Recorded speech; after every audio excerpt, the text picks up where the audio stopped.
মা না থাকলে মায়ের বাড়ি জিনিসটা দূরের কথা, মায়ের বাড়ির রাস্তাটাই ভুলে যেতে হয় যদি না সেখানে ভাগ্যক্রমে একজন বড় বোন, দায়িত্ববান বড় বোন না থাকে।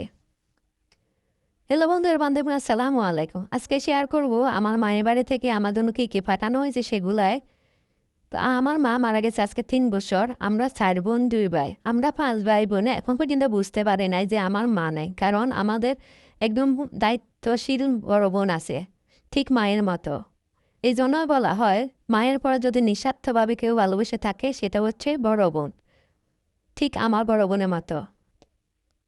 তো আমার মায়ের বাড়ি থেকে যা যা পাঠানো হয়েছে সেগুলো আজকে শেয়ার করি।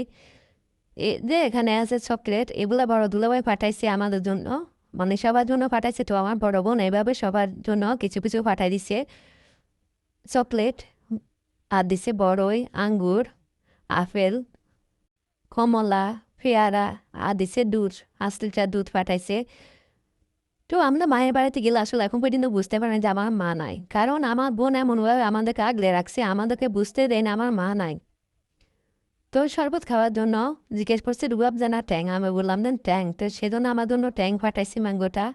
তো এরকম বড় বোন কার কার আছে অবশ্যই কমেন্ট করে জানাবেন আমার বোনের মতো। আর সবাই আমার বড় বোনের জন্য দোয়া করবেন, সেই জন্য ভালো থাকে, সুস্থ থাকে, আর তার জন্য দীর্ঘ আয়ু দান করে। কাল এই যে বাবা পুকুর থেকে অনেক বড় একটা মাছ পাঠাইছে, আসলে মাছটা অনেক বড়, এটা আসলে আমি ক্যামেরার মাধ্যমে কোনোভাবে আনতে পারতেছি না এই সাইজটা। তো মাছটাও কেটে ধুয়ে পরিষ্কার করে আমার জন্য পাঠানো হয়েছে। তো এইভাবে সব ভাই বোনের জন্য আমার বোনে পাঠায়। তো কার কার এরকম বড় বোন আছে, মা না থাকলেও বড় বোন আছে, দায়িত্ব কর্তব্য, মায়ের দায়িত্ব কর্তব্য যত আছে সব পূরণ করতে পারছে, যেমন আমার বোন করতেছে।